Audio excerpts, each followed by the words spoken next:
আসসালামু আলাইকুম রহমতুল্লাহি ওয়া বারাকাতুহু। জিনের রুগী না জাদুর রুগী তা আপনি বুঝবেন কিভাবে?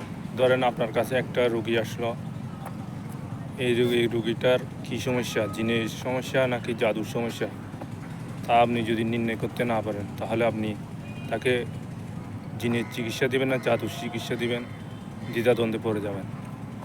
তাই জিনের চিকিৎসা এবং জাদুর চিকিৎসা করার জন্য আজকে আপনাদেরকে এমন একটি সহজ পদ্ধতি শিখিয়ে দেব, তার সাহায্যে আপনারা সহজেই নির্ণয় করতে পারবেন মানুষটি কি জিনে আক্রান্ত নাকি জাদুতে আক্রান্ত।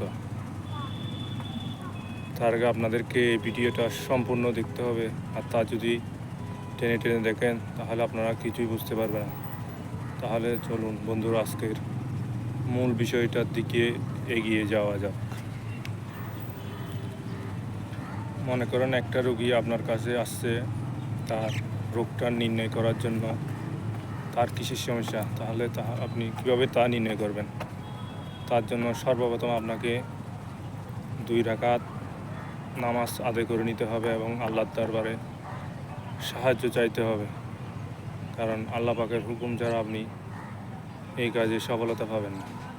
তাই সর্বপ্রথম 2 রাকাত পাক পবিত্র হয়ে অজু বানিয়ে আপনি 2 রাকাত নফল নামাজ আদায় করে আল্লাহর দরবারে সাহায্য চাইবেন। তারপর আপনি যে রোগীটা আসছে ওই রোগীকে অজু করে নিতে বলবেন এবং তাকে আপনি জায়নামাজে বসাবেন অথবা চেয়ারে বসাবেন। আপনিও অজু করে নেবেন, আমিল ব্যক্তিও অজু করে নেবে এবং তারপর আপনি 1 গ্লাস পবিত্র পরিষ্কার পানি নেবেন। ওই পরিষ্কার পানিতে আপনি সর্বপ্রথম বেজুর সংখ্যায় কয়েকবার ইস্তেগফার পড়বেন।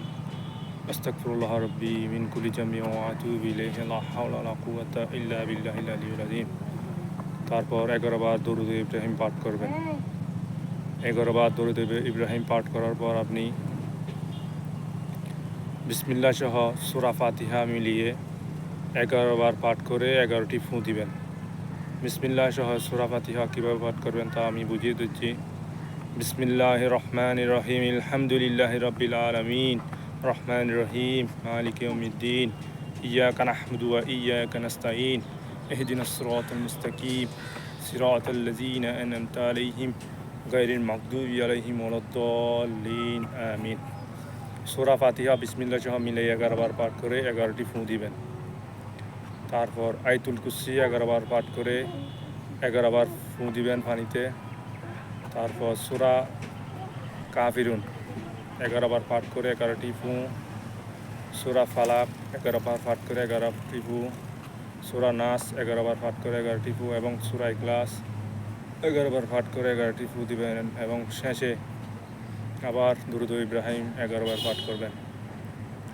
আপনি কি করবেন, ওই পানিটা যে ব্যক্তিটি আপনার কাছে রোগ নির্ণয় করতে আসছে তাকে খেতে দিবেন। তখন খেতে দেওয়া হবে ওই 2 প্রকার স্বাদ অনুভূত হতে পারে।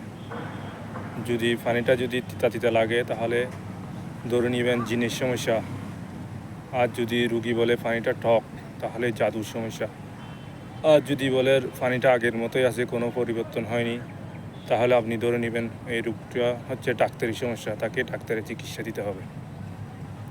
ভাই, আপনি এই সহজ নিয়মে পরীক্ষা করে নিতে পারবেন কোনটা জিনের রোগী, কোনটা জাদুর রোগী এবং কোনটা ডাক্তারি সমস্যা।